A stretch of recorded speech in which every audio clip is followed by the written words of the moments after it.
Hi everybody, how you doing? It's Wednesday, but I am doing the Tracing Roots Telling Tales Tuesdays, episode 32. I missed it yesterday. Too many things going on and I hadn't felt well on Monday, so I just needed to take a day. And that was the day, and today I wake up and I need a turtleneck. Excuse me. Because it's cold. It's 58. Oh, it's 58 in the office, but it's about 38 outside. So I'm wrapped up and trying to do a little self-care today. My throat is going wonky.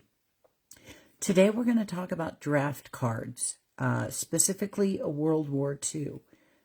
Jody has been doing some reconnaissance and was able to send me pictures of two draft cards of Mike's family, his uncle, Mike's uncle, his father's brother, and then his father, which is really cool. So here are some things that the draft cards show us in real time on the day it was signed. That's and filled out and reported to at the draft office.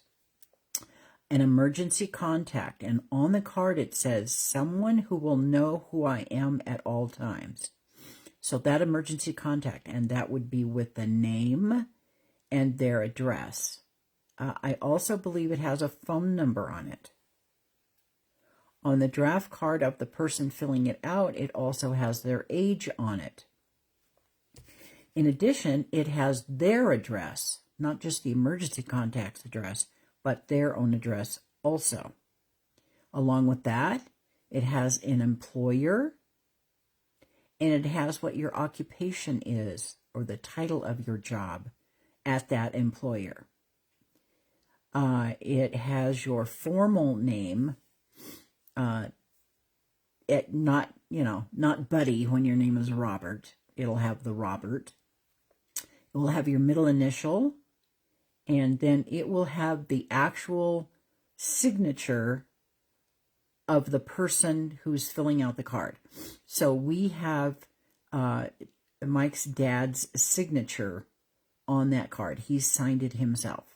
So that's really cool. What we found interesting, when Mike's dad needed to get a passport and he needed to get his actual birth certificate, he found out that his middle name was not Norman, it was Norman. So it's interesting that all the documents that we find that has Curtis N. Little really should be Curtis L. Little. So we find that a little interesting. We haven't been able to ascertain where the Norman came from, but we are still looking. It's like most unanswered questions. They call them brick walls, but they're only brick walls until you break it down and get the information. So that is the draft card information. I will make a note for next week and find out what the difference between World War I and World War II draft cards were. Because there were World War I. Why is that hard to say? World War I draft cards along with World War II. So I will find that out, and I will get back to you next week about what the differences are, if any. If there weren't any, though I think there are when I think about it. But I'll find that out, and I'll let you know next week. In the meantime, I hope you have a wonderful week. I hope the weather's cooperating with you, and I'll see you next week. Bye-bye.